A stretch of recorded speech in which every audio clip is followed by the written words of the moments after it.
ગુજરાતમાં વિધાનસભાનું બજેટ સત્ર ચાલી રહ્યું છે ત્યારે કોંગ્રેસના વાંસદાથી ધારાસભ્ય અનંત પટેલે સરકાર પર આકરા પ્રહાર કર્યા હતા.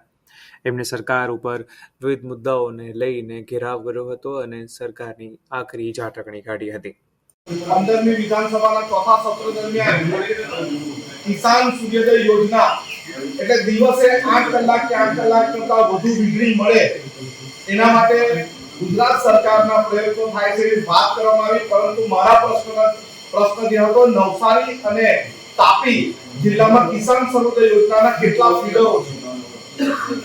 દુઃખ સાથે કહેવું પડે, અમારો વિસ્તાર જંગલ વિસ્તાર, અંતરિયાળ વિસ્તાર, ડુંગરાળ વિસ્તાર છે અને આ વિસ્તારમાં રાત્રિ દરમિયાન જો વીજળી આપે અને રાત્રે પાણી મૂકવા જવાનું હોય છે ત્યારે કિસાનોને ખેડૂતોને ખૂબ તકલીફ પડે છે. જંગલી જનાવરનો ભય છે. અમારે અહીંયા સૌથી વધારે લેપર છે.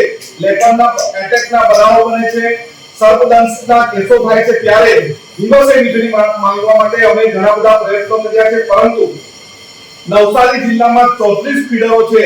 34 ફીડરોમાંથી શહેરી વિસ્તારમાં જલાલપુર હોય, નવસારી હોય, બીજા વિસ્તારમાં વીજળી મળે છે, પરંતુ ગ્રામ્ય વિસ્તારની વાત કરીએ ચીખલી, વાંસદા અને ખેરગામમાં માત્ર 2 જગ્યાના ફીડરો હળવેલ અને રાંકવામાં પાડેલા છે.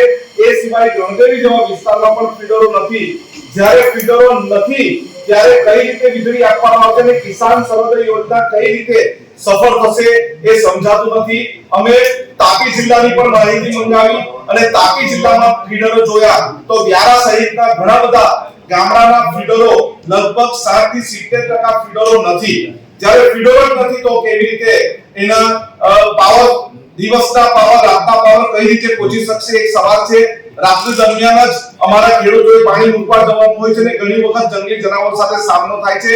ગુજરાત સરકાર મોટી વાતો કરે છે પરંતુ વીજળી આપવામાં રાત્રિ દરમિયાન નિષ્ફળ જાય છે. દિવસે પણ 8 કલાકની વીજળીની વાત કરે પરંતુ અમને 5 થી 6 કલાક સુધી વીજળી મળે છે.